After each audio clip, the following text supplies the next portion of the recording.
with Tzvi Lebetkin, the Rabbi from another planet. Please like, share, and subscribe, and ring that little bell. Ring the little bell so you're notified when new videos drop. And it's always a good idea, in my opinion, anyway. And in my, I guess everything I pretty much say here is my opinion.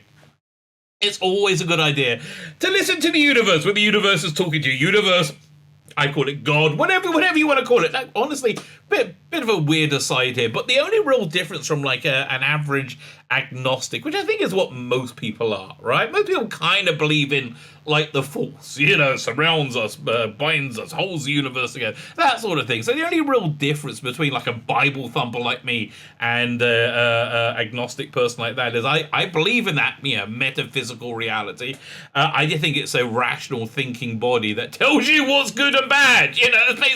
That's really the only major difference that I think it can think, right?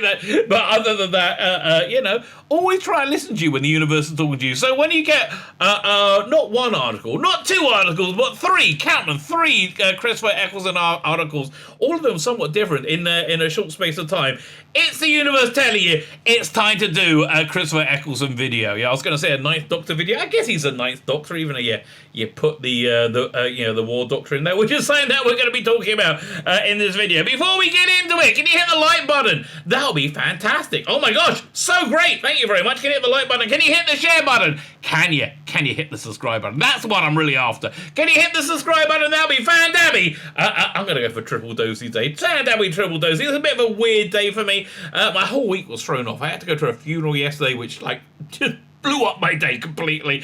I had to go, and I had a bunch of straight, work I had to do.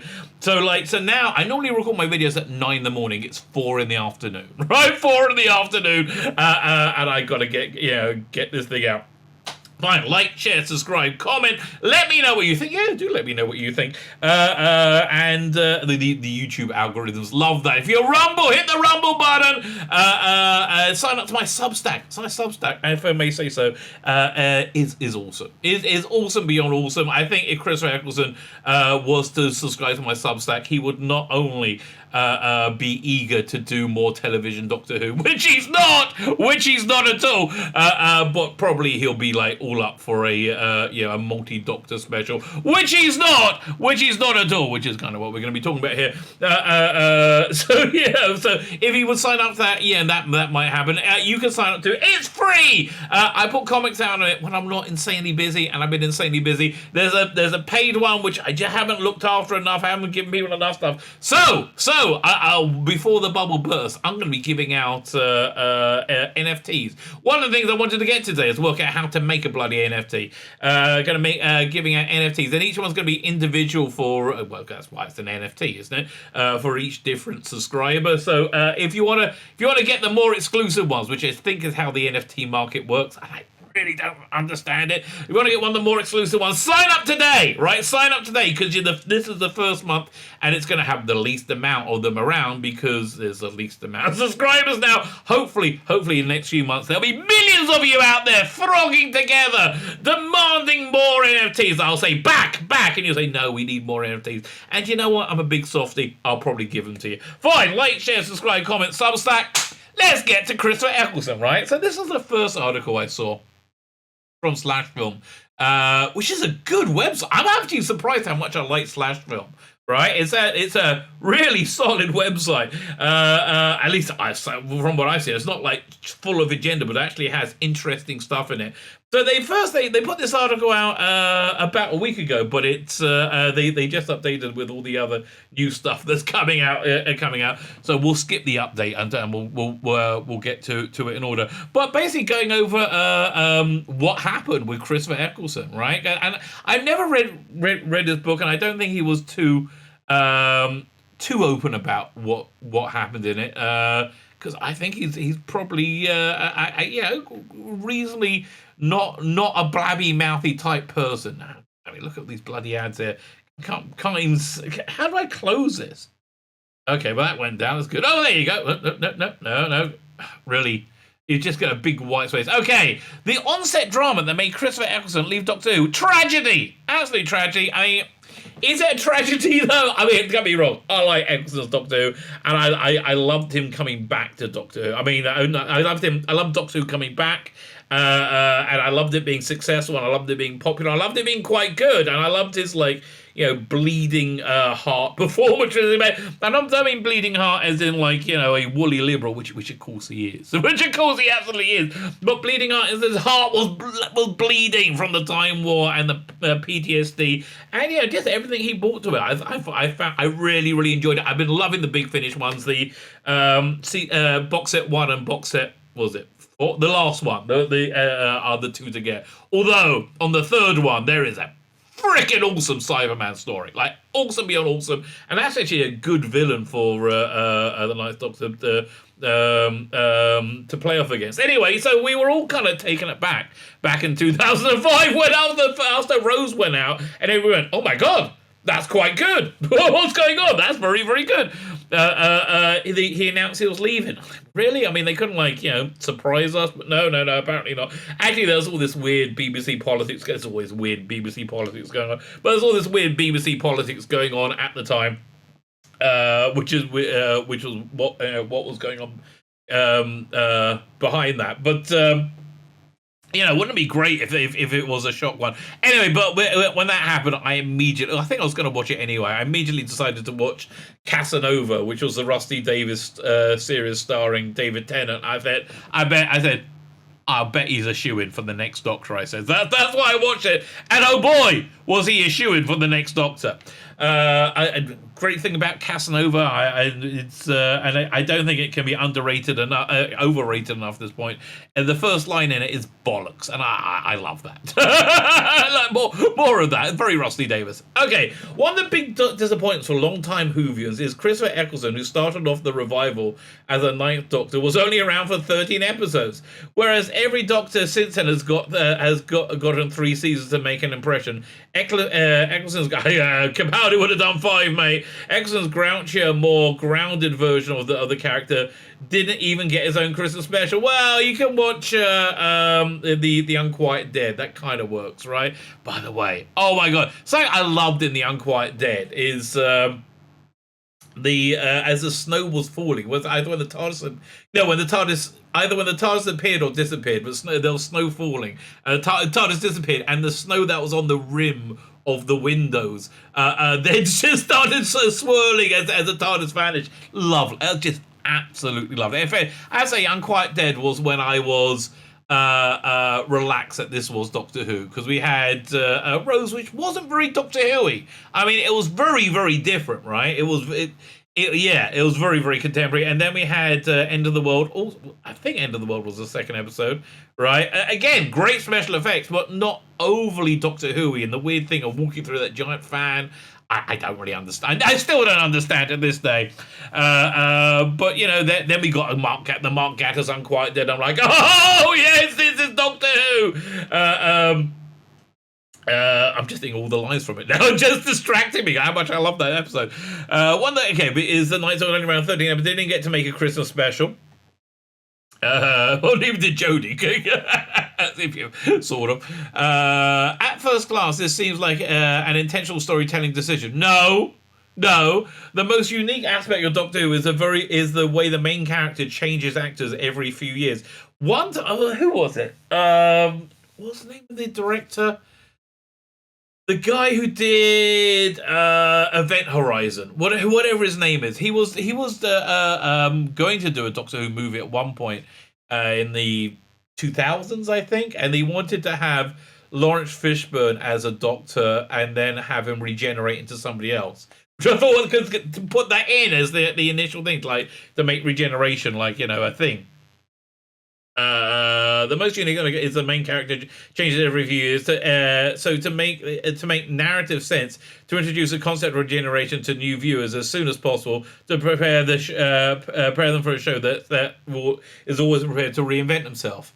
In a 2018 interview with The Guardian, Eccleston made it clear that the Ninth Doctor's early exit had little to do with Rusty Davies' vision for the series. That is true, right? And boy, was he shafted royally for it. Today, Doctor Who is known for its long, grueling production schedule. I'm getting kind of sick about everybody complaining about how hard it is to make Doctor Who. Really? I'm sorry you're finding it a little bit grueling. Are you getting paid? then that's okay. Listen, everybody has hard jobs, right? I don't hear miners going, oh no, we don't want to go down. No, and like it doesn't matter. It doesn't matter if you don't like it and it's hard. Find another job. Really, stop whining. They're basically bottom line. Just stop whining about it. Which is why it's so rare for modern doctors to stay more than 3 seasons. Capaldi would have done 5, mate. Capaldi would have done 5. Being a main actor on the show means working demanding hours for up to 9 months at a time. Well, I mean, yeah, Rusty Davis did come up with the quite clever idea of doing the Dr. Light episode and found ways of doing it without a Dr. Light, right? That was, again, that's when we had those glorious 13 episodes a year. 13 episodes a year and a special? I think it was that many. Wasn't that great? Oh. With the revival in its infancy, Eccleston had little way of knowing that going in. In a sense, I treated it like another job. Well, that's really, I think, Eccleston's I wouldn't say problem with Doctor Who, but I think that's defines his take on Doctor Who, right? He basically did treat it like another job, and he doesn't really quite understand why people don't treat it like another program. He was like, oh, well, I'll go to conventions, they'll pay me, I'll do these big finish, they'll pay me, I don't mind, if they're going to pay me, I'll do all these things, but I don't really understand, and that's really the vibe I get from him in general. The actor told The Guardian, adding, I think it's fair that David Tennant, who came after me, understood much more than me the size of the show. Well, he was a Doctor Who fan. Obviously he understood it, right? Obviously he understood it. He noted that the crew could have been treated better. Well, he is. I mean, like, rights of people is something that is important to him. People being treated well, and I think there are contradictions to every person. But you know, I mean, could have been treated better. I'm wondering what that actually means. And acknowledge that harsh shooting conditions are unfortunately typical for the industry. Although Eccleston and Davis once had a great working relationship from the previous series together, the Second Coming, which I saw because I knew it was going to be Doctor Who. It was a breakdown in relationship between the two that served as a last straw. And that's something I find really tragic. And, you know, you see that over and over again, I guess in TV, but in Doctor Who, you know, the reason why Doctor Who was pretty weak in the 80s was the breakdown of the relationship between Eric Saward and John Nathan Turner. And the breakdown of the relationship between Michael Grade and John Nathan Turner. But there's a lot of breakdowns in relationships in the 80s. Although Eccleston kept away from the specifics, it seems clear the respect was gone from the end of filming. I learned a lot about the politics, he says. I learned that I don't necessarily... Oh, it looks like it's missing a word. Like it? I don't know. If somebody asks me to kiss their ass, I bite it. That's what I learned about myself. Yeah, listen, I think that's reasonably clear. Chris, yeah, that's the type of personality you are. And God bless you, mate. God bless you. Oh, man. Wasn't this awesome? I'm just like, you're not looking at the screen. It was not the Unquiet Dead. I got that in the head now. No, what's the name of the bloody episode? Dr. Dances. Oh, thank God for that. Man, now I tell you, these senior moments, they happen as you get older. It's incredible. Another reason given for the breakdown in his relation was due to disagreement on how Eccleston's Doctor was written. That's interesting. I never heard that before. Honestly, I thought he was really pissed off with something that went down with the first filming block, and it just never recovered from that, right? And yeah, Rusty Davis has said many times, actually not many times, more than once, that he does regret that he didn't fit that his star didn't feel protected. You know, he feels that is his responsibility, which fair enough. I guess it is. I was never sure what Russell wanted, he told The Guardian. What I could see with Russell was exactly what he wanted from Rose Billy Piper, and I think that was his strength. Honestly, that's an interesting thing. Do you think Russell didn't really know which direction he was going in at this time with the Doctor? Because everything else is really kind of solid in that first season, right? It was the Daleks, right? that design of that everything was really very, very clear. That's what he wanted to do with the Doctor. yeah, I kind of got the feeling that it's like this, that he hired Eccleston because he knew he was a great actor, and it was a very contemporary choice. That's the thing that underlines everything in that production. It was a very, very contemporary choice. But then when he's making it, it was not the Doctor. It was very different, right? I've always described this era as like Shameless meets Doctor Who. So yeah, it was a very. I can certainly imagine. And yeah, I guess Russell must have also been a bit scared, right? He must have been breaking it. He loved Doctor Who. This was basically the only chance to bring it back. If it failed, it was never going back in, and he could have been the person who destroyed Doctor Who. So it could have been that as well. Like, I mean, you definitely know what's going on inside someone. It was only during the Stephen Moffat two-parter, The Empty Child and The Doctor Dance, that Eccleston felt he understood exactly what was being asked of him. You know, it's interesting. In that last box set he did from Big Finish, you could feel him relaxing into the role. And like it, and I really like it when he does that, right? Because then he's that comfort within himself just exudes onto, I was going to say the screen, the headphones, I guess, whatever you want to call it. That excellent answer, exactly being asked, describing the Doctor, writing on the Doctor. In that story as a gift. Oh, I wish he did the first couple ones. I wish he did the first couple of episodes. Eccleston's approval of Moffat continued long after he left the show, with him praising the writing of the 50th anniversary episode as immaculate and a brilliant working of Stephen Moffat's imagination. Well, he does say nice things about people. It's not so weird. It raises the painful unanswered questions of how differently Eccleston would have looked back at his Doctor Who tenure if he had been cast during the show's later seasons. No, I don't think that. Listen, I would have really liked it if whatever it was, the bust-up between Rusty Davies and Moffat didn't, and Eccleston didn't happen. I would really like them to be friends, and that's just I'm a big softie, and I like people liking each other. Most of the production team during Davies' era was replaced as Moffat took the reins, and although seasons 5 to 10 gave fans plenty to speculate about, when it came to behind-the-scenes drama, it was an environment more suited to Eccleston's personality and his preferences as an actor. That's really interesting, because I always got the impression that the Russell Davies era was very harmonious behind the camera after Eccleston left, right? It seemed to be that him, Julie Tranter, was it Jane, what's her name? And Phil Connelson, they all got on really, really, really, really well, right? So I'd say I'm going to give this article a D-. Quite frankly, it doesn't really say what happened. It doesn't really say what happened at all. But let's move on to what is happening. Much more interesting. Doctor Who, Christopher Eccleston has said his absence from the 50th anniversary made it better. So this is where this was our jumping on point, right? This is him talking about not coming back and the War Doctor. Which is interesting. I think which was in a convention. It sounds like in Australia. We're going to listen to the clip of it shortly. Former Doctor Who Chris Evans says his lack of interest in returning to the 50th anniversary made the story better. Now, I read an interview of Moffat say he went out to lunch with Eccleston and they had a good time, and he could tell he could have taught Eccleston into it, right? He could have twisted his arm and said, yeah, and he was nearly there. But yeah, quite rightly, quite smartly, he knew that even though he could have talked him into it, you would have got a somewhat reluctant performance. Maybe that's what went wrong with Rusty Davies, right? He talked him into it, and he ended up not getting the performance he wanted, and it just broke down. And we got a very interesting, very different Doctor Who, which is kind of nice. I mean, you could say that about the current era, which is kind of not nice. But let me say, if you're a fan of it, as Eccleston does say he is, in every chance he can, even though he doesn't really have any interest in Doctor Who whatsoever. That's nice for you.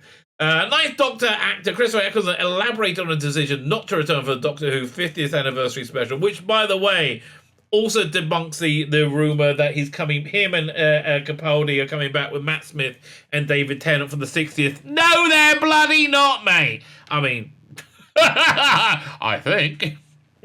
Rusty Davies coming back has changed everything, right? It totally changed. I can't say anything with certainty anymore. Made the story better. Well, that's an interesting point of view. 2005 saw the return of Doctor Who and after its cancellation in '89.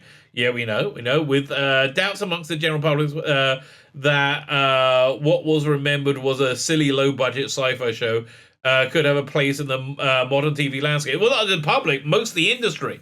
Most of the industry thought it was going to tank. I mean, even the McGann movie in England, they said it tanked, even though it got huge ratings. I think it got like 9 million because it didn't do well in the US. Because, what was it? It was on against the John Goodman's heart attack episode in Roseanne, which is kind of where Roseanne went off the rails, but that's another story. Where are we up to with had a place in the modern TV landscape. Season 1 of Doctor Who's revivals almost immediately disproved all these notions via well-written dramatic scripts. Very contemporary, modern scripts, modern production values, and an incredibly strong lead performance from Eccleston as a Doctor. You know, it's interesting that he didn't find his feet until he got to the Doctor Dancers, because you kind of feel that, don't you? Right? I read it that it was an acting choice, that he had like post-traumatic stress disorder, which he was basically being cured of throughout the season through his relationship with Rose. That's how I read it. No, he didn't know what he was doing. He was kind of pissed off and on a bit of a tear. Eccleston signed on to Doctor Who after being impressed enough with Rusty Davis' prior work, taking on the role of the Time Lord, despite not having been a fan of the original series. I wonder who else. I think Bill Nighy was somebody in the running, and I think he wanted Hugh Grant. He could probably get him now. Eccleston was quick to accept in the hearts of classic fans and new generations discovering Doctor Who. Well, sort of. I saw a bootleg copy of Rose about a week before it came out, with a bunch of Doctor Who fans I never met before. I was living in Miami at the time, and yeah, I was one of the most put together and I was one of the most shaggable people in the room. Okay, that gives you an idea of the troglodytes that I watched it with. Right? It was me and a neighbor of mine who was also a Doctor Who fan, and everybody hated it. Right? Everybody hated it. It had the Tom Baker's theme music at the end as well. And I was like, well, let's just wait and see where they're going with it. Despite the reception, where is he? As his brooding, damaged incarnation spent a season recovering from the effects of the Time War, bringing him back to a wide-eyed time travel of time and space. Well, apparently that wasn't the plan. Now, despite the reception, Eccleston quit the role after only one season. Oh, I put the word "only" in, because I'm helping this idiot write. For a reason related to how the show was, how the production was run, and the treatment of certain crew members. See, this is a new one. I'm really intrigued to see where that was coming from. Related, I think that he totally didn't understand is that the character of the Doctor is a very important figure for the children of Britain, right? It's really like that. It's got to be relatable and connectable to him. David Tennant got it, Matt Smith got it and loved it, and Peter Capaldi. Oh God, Peter Capaldi is so good, right? He was so good at that. Eccleston didn't get it. It's a job, right? It's a job of work. And his brooding in a wide-eyed time. Despite the reception, Eccleston quit the role after the season, related to how the treatment of certain crew members. I would love to. Okay, my guess is that Keith Boak, that original director, tore into somebody horribly, or tore into people horribly. Chris Eccleston was really upset by it. He's a working class person who very much supports the working classes. I can't argue with him there. And he probably went to Russell about it, Rusty Davis about it, and Russell was like, well, he's the director of what he says goes. Right, this is the way TV's made. And although, how would he not know that? He's been a TV actor for it. I don't know. Since then, Eccleston has re-embraced the part by starring in full cast audio dramas from Big Finish and appearing more frequently at conventions. And again, look, it's not like he didn't get paid for it. He's not getting paid for that. But I don't think it's all about money, really. Speaking of the Supernova Comic Con in Melbourne via Wickers, Eccleston was asked about, well, why don't we watch the video, right? That's probably an idea. Yeah. Rather than have somebody tell us what they said, why don't we just see what he said? Turn the sound up and let's play. More Big Finish production stuff. Are there any other doctors, past or current, that you'd actually really like to collaborate with on one of those projects? I'd have to dig them up. Okay, if you didn't hear, the audio's not great. He said, "Are there any doctors that you'd like to work with?" He said, "Oh, you like to dig them up. Who would you think you would like to work with? Who's dead?" Okay, my money's on William Hurt. Yeah, I think so. Not William Hurt. John Hurt. William Hurt's still alive. I think he's alive, isn't he? John Hurt's alive. He's coughing up blood last night, mate. No, John Hurt's still alive. I can see him wanting to. There's Hartnell, Troughton, Pertwee, and John Hurt. My money's on John Hurt, right? So you got to dig him up. No, I've never been a fan of multi-doctor stories. When I worked on the series, I had really strong ideas. Surprise. Well, again, it's not a surprise to me he doesn't really like multi-doctor stories, because, again, I don't think he really gets Doctor Who, right? I don't think he really gets it, but doesn't get it, right? I think, again, for him, it was a TV show and a job. What was the special nostalgia about this character from 10 years ago coming back? He doesn't understand it in any way, shape, or form, and thinks you're a bit weird for feeling that way. Although he doesn't think you're bad for being weird. I think he thinks most people are a bit weird. But he was like, well, okay, I don't really understand this, but I'll sit here and answer questions, I guess. They pay me, why not?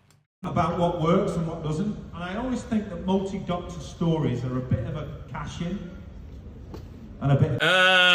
They've become so, haven't they? I mean, if you look at I don't know, Titan Comics during the Jodie Whittaker run, they can't sell them if they don't put David Tennant in there, right? It is the definition of a cash-in. I think Time Lord Victoria was the definition of a cash-in.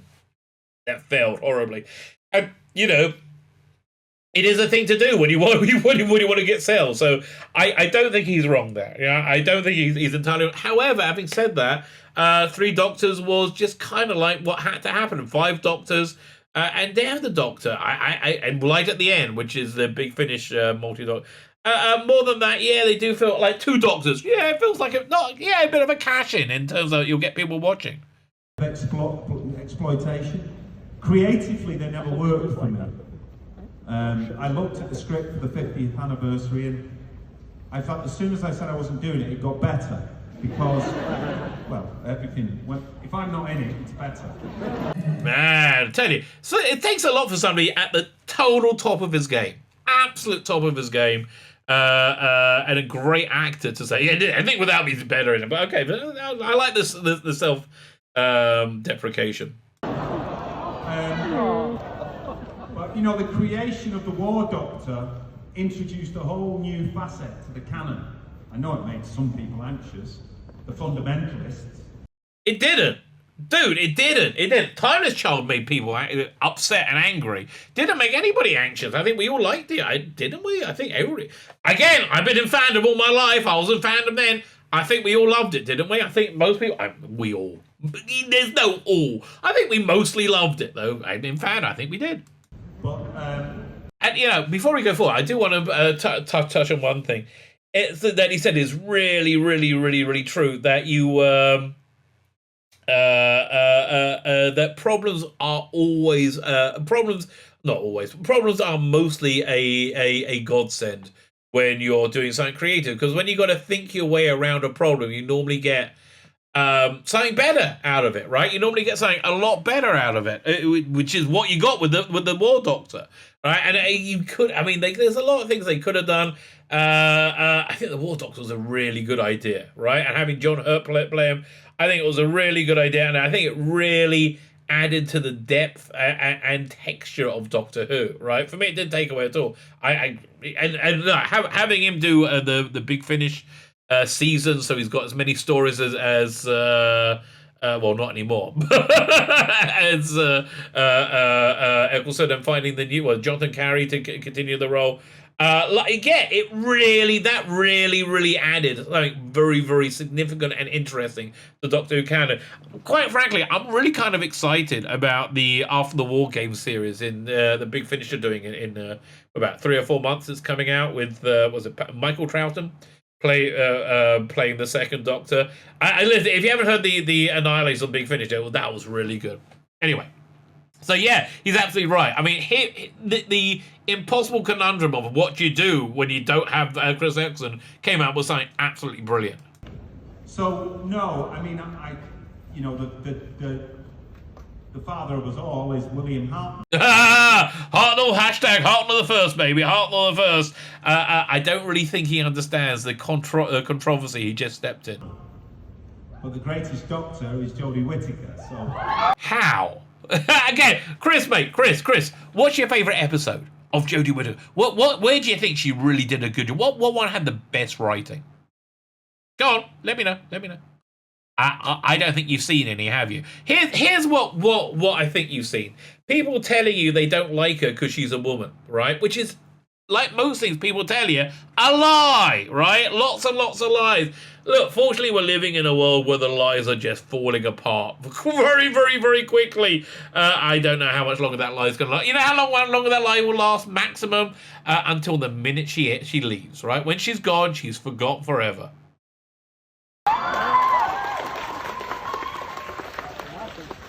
No, the Ninth Doctor in particular is a one-man band, definitely.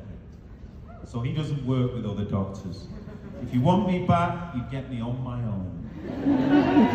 Yeah, listen, I do kind of hear that about the Ninth Doctor, right? He very much is a one person band. So fine, so that we read that. Fans who wanted Eccleston to return for the 50th special will likely disagree with his comments, as it's fairly clear, even before behind-the-scenes politics were revealed, that the story was written with him in mind, with William with Hurt's War Doctor being I don't think it was a last-minute replacement. It was a replacement. However, the actor may be right in how his omission made the story more interesting. By bloody hell! Oh my God! They got me agreeing with Screen Rant. What's going on with the world? His omission made the story more interesting by introducing a brand new Doctor into the Pantheon. Due to his participation in the Time War, was the source of conflict from the 10th Doctor and the 11th Doctor, who looked back at him with shame. It's hard to imagine the script. Would have had this storytelling conflict with Eccleston as their. You know what Titan should do if they want to make some bloody money? They should get Moffat's original outline for Day of the Doctor with Eccleston and do an adaptation of it. You know, a Dark Horse did something like that about 10 years ago. They did the original George Lucas The Star Wars, right? Which is wildly different from Star Wars. As a comic, it was great. It was really, really good. It's hard to imagine with the Tony thing with Eccleston. There would likely have been a natural impulse to treat the character with reverence and affection, as opposed to Hurt's Doctor, with the audience had no prior attachment. No, I don't think so. I don't think so at all. Eccleston's general opinion on multi-Doctor stories once again seems to quell any hopes of his return for the 60th. I knew that room was bullcrap, unless he's doing a standalone special. But he's not! He's not! He is... Okay, after he quit Doctor Who, BBC ruined his life. He had to go to America so he could work, and then he had to appear in Thor 2 and G.I. Joe 2 as well. And he looked so miserable during all of that. I think he had a mental breakdown, didn't he?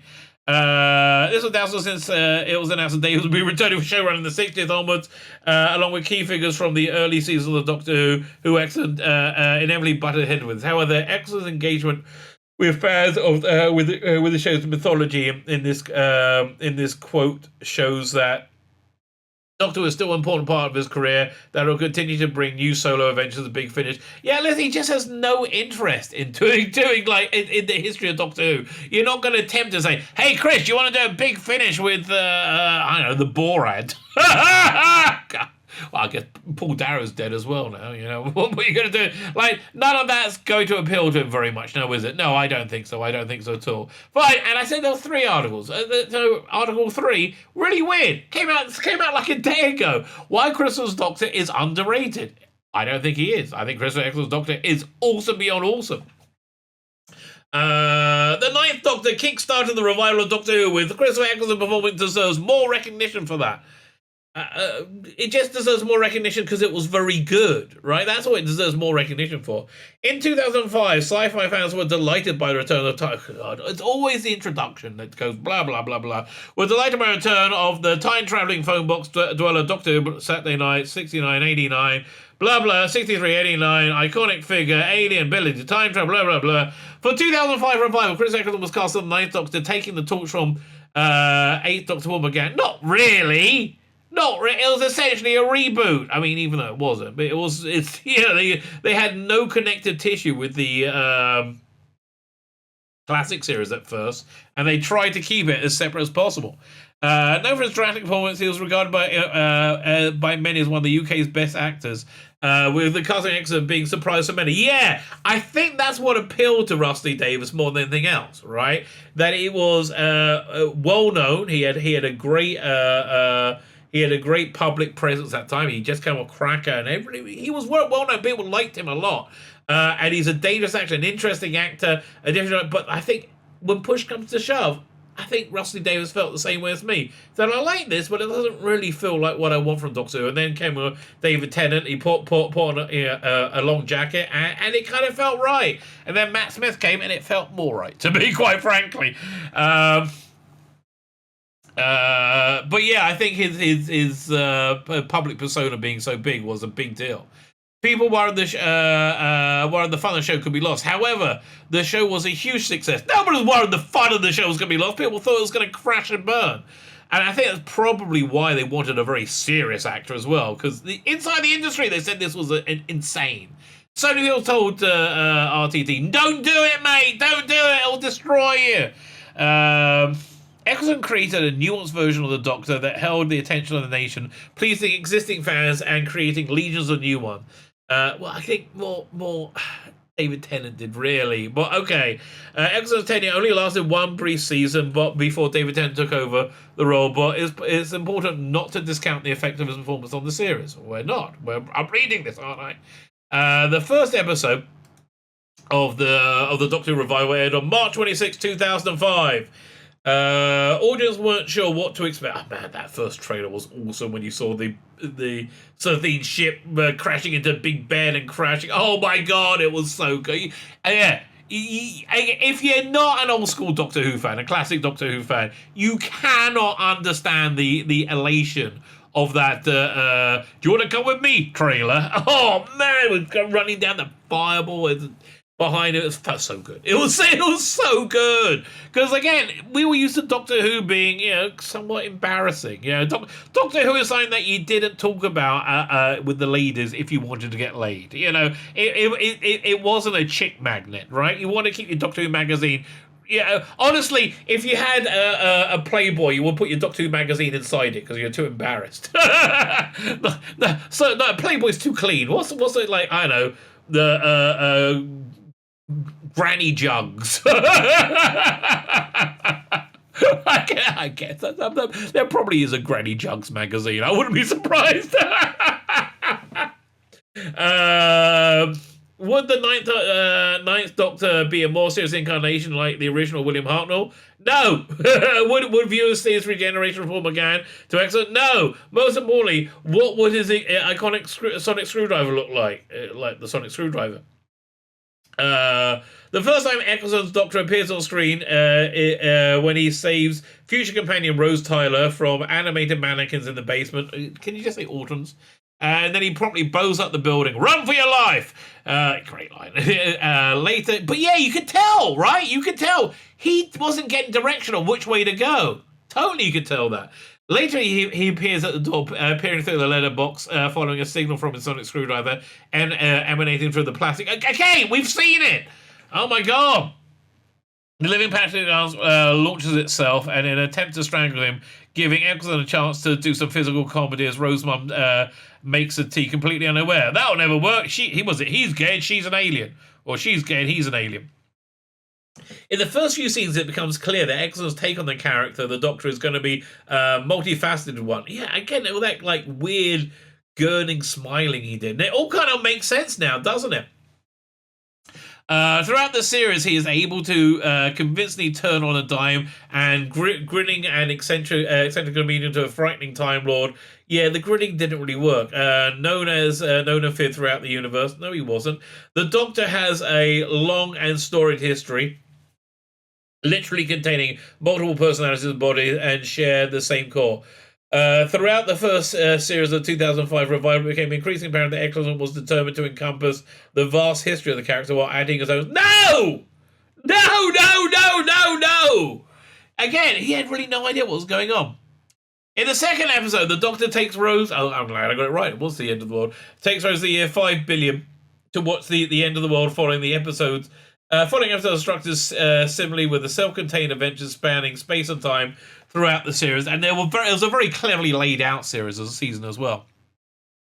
Throughout the series, there is a thread of compassion, the compassion that the Doctor has for all life forms, the compassion he has for those in trouble, and even the compassion he has for those doing wrong. Yeah, that was actually, I liked that. That bottle episode he did with, was that Annette Battling as the Slovene.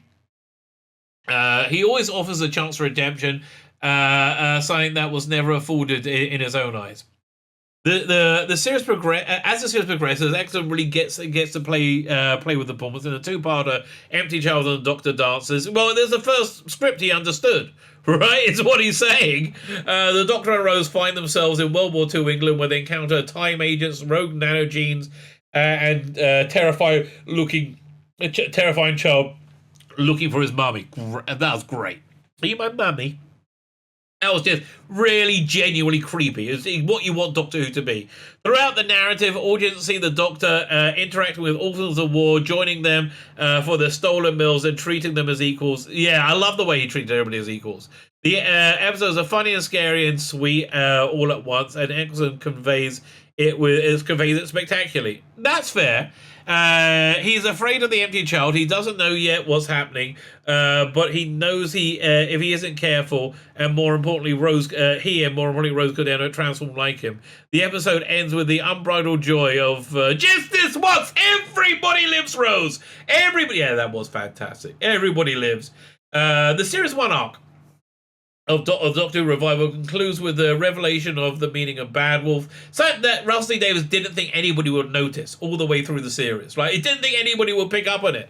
A message that had been peppered through the series in cryptic ways.